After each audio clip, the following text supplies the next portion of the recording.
ইতিহাস ও ঐতিহ্য সমৃদ্ধ বাংলাদেশের উত্তর জনপদের অন্যতম জেলা রংপুর। এই জেলার উত্তরে রয়েছে নীলফামারী, দক্ষিণে গাইবান্ধা, পূর্বে কুড়িগ্রাম এবং পশ্চিমে রয়েছে দিনাজপুর জেলা।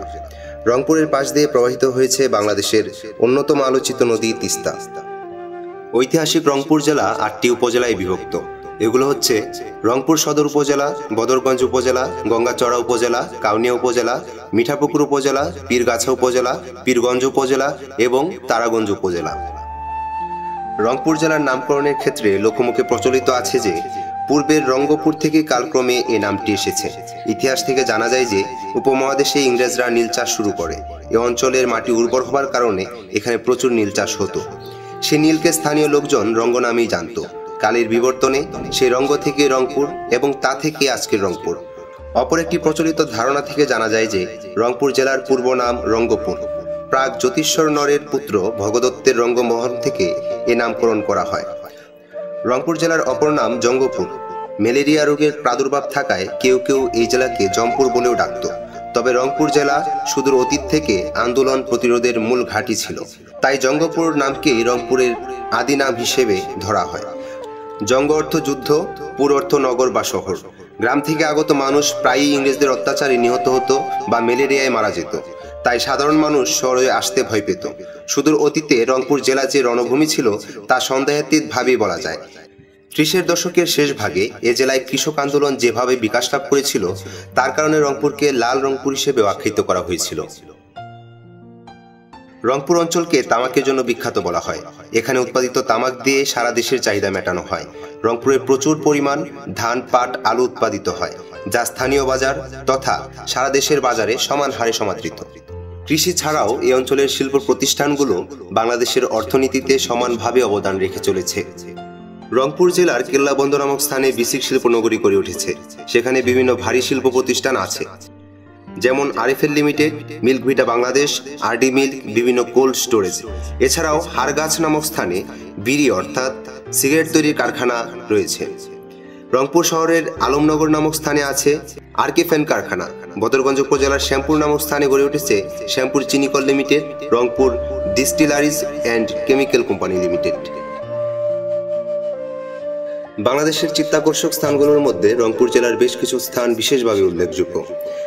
এগুলো হচ্ছে হযরত মাওলানা কেরামত আলী জৌনপুরী রাদিয়াল্লাহু আনহুর মাজার ও মসজিদ, তাজহাট জমিদার বাড়ি বর্তমানে জাদুঘর হিসেবে ব্যবহৃত হচ্ছে, কারমাইকেল কলেজ ভবন, জেলা পরিষদ ভবন, ভিন্ন জগৎ, শিরিন পার্ক, আনন্দনগর, লালদিঘির 9 গম্বুজ মসজিদ, পায়রাবন্ধু জমিদার বাড়ি, মন্থনার জমিদার বাড়ি, পীরগাছা দেবী চৌধুরানীর রাজবাড়ি, ইটাকুমারীর জমিদার শিবচন্দ্র রায়ের রাজবাড়ি, মাহিগঞ্জের কাজীটারি মসজিদ, রংপুর চিড়িয়াখানা, Rangpur town hall, Rangpur medical college, পীরগঞ্জের ঝাড়বিশলায় কবি হায়াত মাহমুদের মাজার, কাউনিয়ার আনন্দমঠ, বেনারসি পল্লী, নিজবেদগঞ্জ, যা শতরঞ্জি শিল্পের অনন্য ভূমি।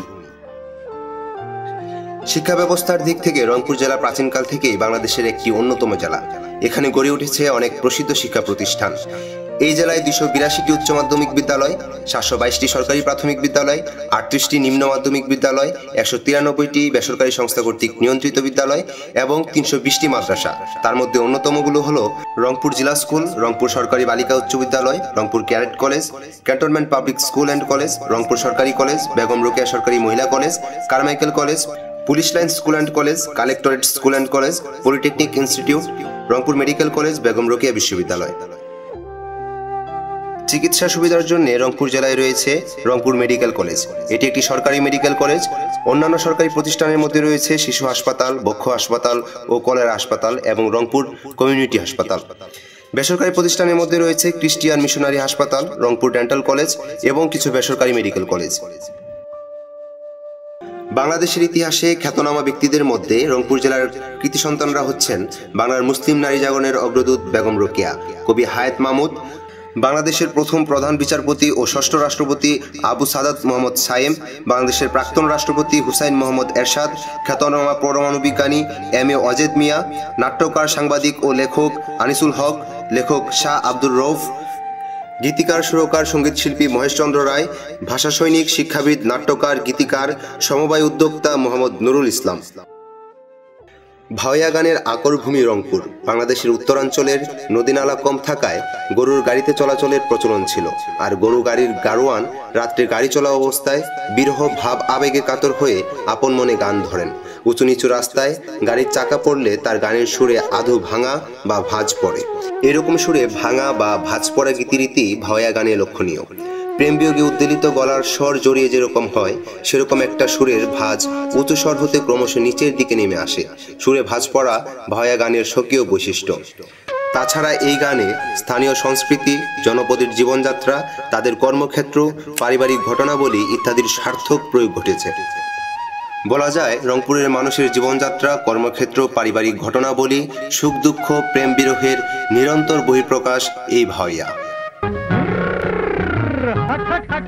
আরে ডাইনে চল, ডাইনে চল, ডাইনে চল। বাউকুমটা বাতাস যেমন ঘুরিয়া ঘুরিয়া মহরে,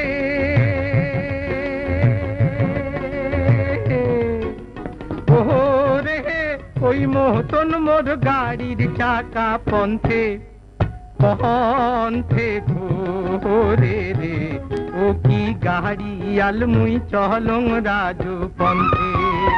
বাউকুমটা বাতাস যেমন ঘুরিয়া ঘুরিয়া মহরে,